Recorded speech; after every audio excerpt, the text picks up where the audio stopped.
Hello children, welcome to my channel. आज हम जातिमान के बारे में जानेंगे। आइए हम सीखते हैं क्या होता है जातिमान।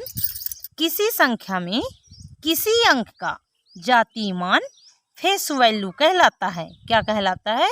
फेस वैल्यू कहलाता है ना।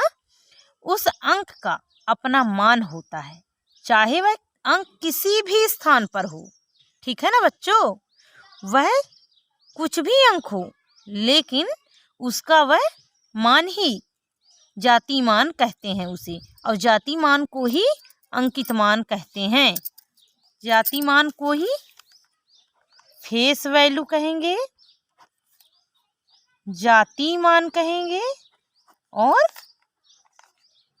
अंकित मान कहेंगे। अंकित मान कहेंगे या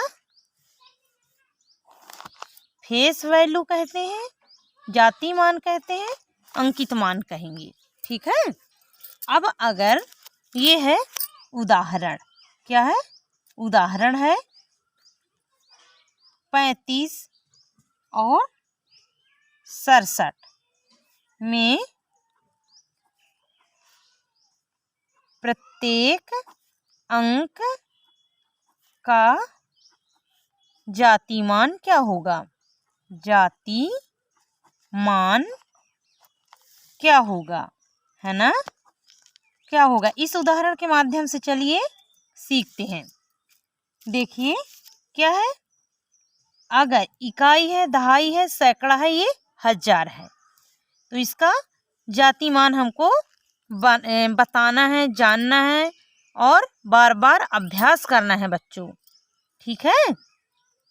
7 का जातिमान क्या होता है? 7 का जातिमान 7 का जातिमान 7 ही होगा। 7 का फेस वैल्यू 7 ही होगा। 7 का अंकित मान 7 ही होगा। नाम को सुनकर आप कंफ्यूज मत होइए, क्योंकि फेस वैल्यू कहते हैं उसी को, जातिमान अंकित मान कहेंगे। ठीक है। 7 का जातिमान 7 ही है। 6 का जातिमान क्या होगा? 6 का जातिमान क्या होगा? 6 ही होगा। ठीक है। और ये 5 का क्या होगा जातिमान? 5 का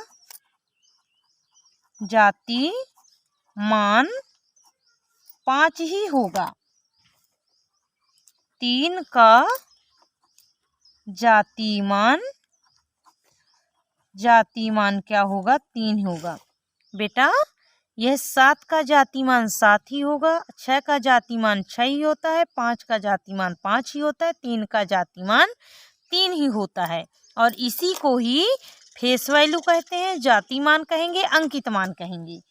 तो ये आपको क्वेश्चन दे रहे हैं, होमवर्क में कमेंट में आप बताइएगा।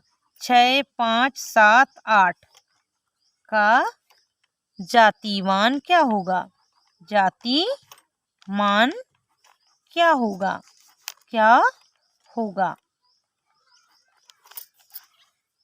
ये होमवर्क क्वेश्चन है, आप ज़रूर कमेंट बॉक्स में बताइए। मेरे वीडियो कैसे लगा? अच्छा लगा होगा, ज़रूर लाइक, सब्सक्राइब, शेयर करिए और मुझे सपोर्ट करिएगा। मैं मिलती हूँ नेक्स्ट वीडियो में। धन्यवाद। अपना ख्याल रखिएगा बच्चों, खूब रिवीजन करिए।